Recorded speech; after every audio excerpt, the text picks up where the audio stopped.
Before I actually fought, I went to the XL a couple of times actually to watch the judo.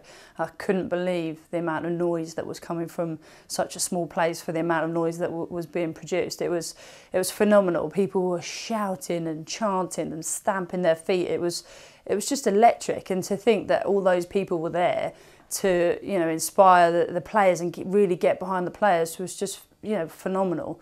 And yeah, we had to try and use that as an advantage and pretty much see it as they were behind us, lifting us along the way to you know, succeeding.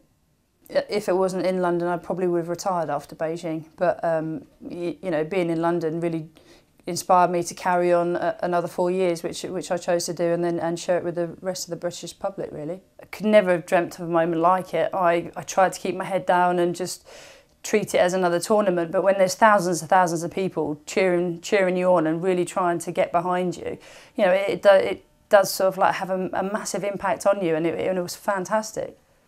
Oh, I think everybody felt it. You know, I don't know how it would have affected them personally, but I don't think it could have affected anyone in a negative way. It was just amazing. You know, when you have those split moments when you sort of might be doubting yourself on the mat, can I go on? You know, I've only got 10 seconds to go. When you've got thousands of people shouting for you, it makes a difference. You just get back on it again and get straight back in there and just carry on. And you know, for me personally, it made a massive difference. The day itself obviously was quite an emotional day for me. I think for me, my job was to try and keep myself focused on what I had to do. I knew my draw. I was trying to take the day really like a hurdle race, where I just one hurdle at a time. And then once I'd stepped over that hurdle, not to look back. If I'd made mistakes, not to dwell on them, just to keep moving forward the next hurdle and not get carried away looking at the bigger picture. And it worked for me. I went in with a game plan with, you know, for every opponent that I could have possibly had. So as the draws were planning out, I knew, you know, I'd done the work with my coach, and we knew what tactics we would have to use against every individual opponent. And, you know, I tried to use the noise from the crowd and the support to really get me up for the fight, but at the same time to stay in a zone to, you know, to focus on what I had to do. I just didn't want the whole event to get to me mentally and actually, you know, possibly destroy my chances of actually, you know, getting a medal. The bronze medal fight obviously was a whole different thing for me, because obviously I'd had a loss in my semi-final, and I knew that I couldn't let that affect me. Obviously I went for gold, but I had to refocus and go for the next best thing. So I only had a short period of time to turn things around. So I got caught quite early on in my bronze medal fight. The fight itself was quite an interesting fight. I've fought the Ukrainian girl a few times in training, and we'd actually had a game plan in the past to entice her to attack me, so I could actually do my counter, which obviously, you know, I'm renowned for. So what I try and do is lead people into sort of like a false pretense that actually they feel safe to attack me. And unfortunately, to begin with, I didn't get round the back of her far enough to get my technique to work. And then obviously she scored, and then I pulled a score back, and then I obviously got scored on again. But it was so close. I was so close to getting round, and so it was constantly there. But in the back of my mind, I knew it was there. So I stuck with the game plan. I knew what I had to do, and then yeah, the moment that it all happened, I managed to get my head caught underneath her arm. So I wasn't sure if I'd scored a Yuko or Zara, if it was Ippon, and then I sort of lifted her arm off of my head, and heard the crowd, saw Luke go crazy, and then it just all sunk in all at once, and I just thought, I've finally done it. I've finally done myself justice at the Olympics, and I just couldn't believe it, and it was just overwhelming and yeah, really quite emotional. I think initially it sunk in straight away, and then I thought, I need to pull myself together. Also, you know, be respectful, finish the fight properly, you know, and bow off. I remember bowing, walking off, seeing Luke, and I was torn. I started to almost jog, and I thought, do I run and jump, And then I thought, what if I hit the stairs? So I actually then slowed down, and it was afterwards actually that he said to me, I thought you were going to jump on me. And I said, well, actually I was.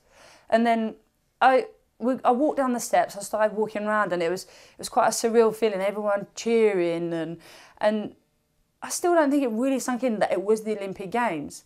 And then, you know, I saw my family, I walked off, went through some press, and then I got whisked off, changed into my tracksuit, and I was standing in the tunnel waiting to come out into the stadium so I could just see like the opening. And just before we walked in, Chariots of Fire came on, and it all just dawned on me all at once, and I just couldn't help it. I literally had tears streaming everywhere, and I'm thinking, great, of all times now when I've got to go and get my medal, I'm blubbering, and I was trying to sort myself out, wipe the tears away, but I think that was a massive moment for me when I heard that song, and I thought, this is it. This is the Olympic Games. I've done it on the Olympic stage. You know, it wasn't the colour I wanted, but my main goal was to go there, really, deep down in my heart, and do myself justice. You know, I've done it at European and world level, and at the Olympic Games, I just never got it right. So, it was just amazing, and the whole medal ceremony was just phenomenal. You know, something I'll never forget. The impact I think the Olympic Games is going to have now on all sports, and obviously particularly judo, is going to be massive. You know, I've been walking around the streets and hearing little kids saying, "Oh, that's that judo girl," and I've been in the sport a long time, and that's a first for me, and it's an amazing feeling. You've got little kids running around knowing about judo and wanting to give it a go. So for inspiring kids, it's been absolutely fantastic. You know, for judo, especially because obviously it's my sport, but the Games has had a massive impact on the country and on people, and I think it's fantastic. You know, I think we're going to see a massive increase in people, you know, taking part in sport.